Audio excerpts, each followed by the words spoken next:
Hello and welcome again to our weekly Word of Empowerment. Before I go into the series of breaking down the barrier of racism, for those of you who have not yet purchased a copy of my book, it's The Evidence That Demands Your Verdict by Dr. Anthony Powell. It asks the question, Jesus or Muhammad, who is the greatest prophet? This book gives the readers the opportunity to examine the evidence given from both sides, and you, the reader, must give the verdict. Please go to Amazon and get a copy. You can also get a copy in German. I want to continue from where I stopped last week.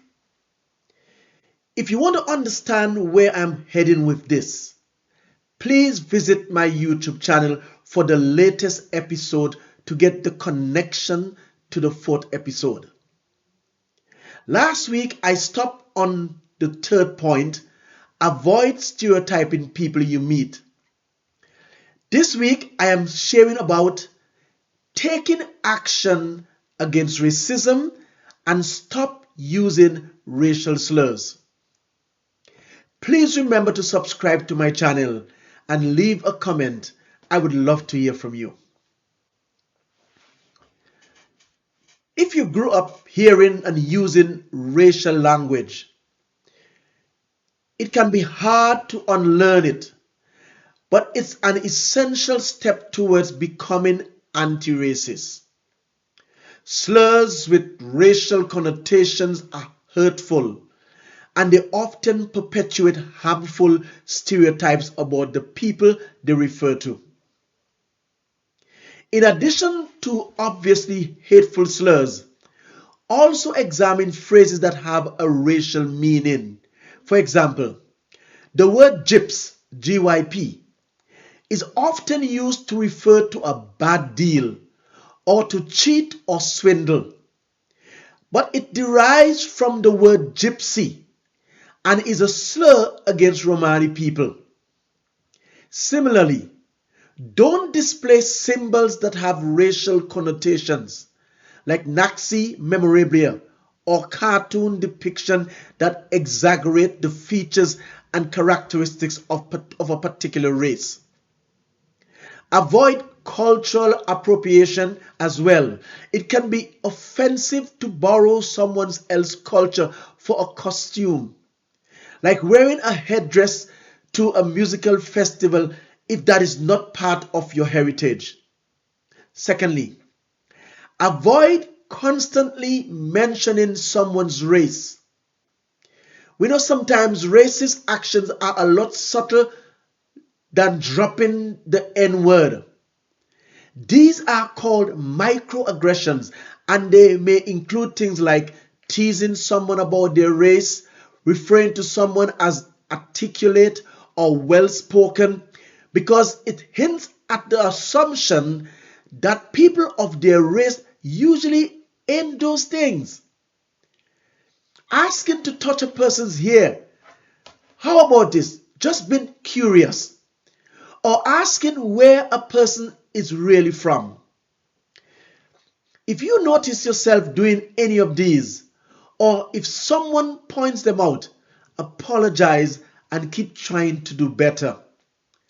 Even if you mean well, constantly calling attention to a person's race can make them feel ostracized, and it may even create a hostile environment. Thirdly, becoming friends with people with different backgrounds. Shunning racist belief and action is a great start towards overcoming racism. But the best way to become anti-racist is to actively engage in conversations and friendship with people from all walks of life. This will help you broaden your perspective, making it easy to understand the challenges faced by many people of color today. Be sure to get to know your new friends before deeply than just asking questions about their culture. Remember, It is not their job to be an encyclopedia on race. So don't expect them to spend all their time educating you. Instead, simply treat them as a valued friend. Don't just befriend someone because they are a different race. Because there will be obvious and actual kind of race. It is actually a kind of racist in itself. Instead, be open to form friendship with people of different color because you actually like them for who they are. You don't always have to greet everyone you meet with an open arm. Some people might give you a bad feeling, and it's important to trust your instinct. However, once you are in a safe environment, take some time to reflect on whether the person's skin color contributes to that feeling. Fourth, support media and art created by people of color. To expand your understanding of race even more, try reading books, watching movies, and listening to speeches by people of color. This can help you to get a better perspective on the experience, even if the subject isn't about race. Be open to supporting businesses in your community that are owned by people of color as well. That's it for this weekend.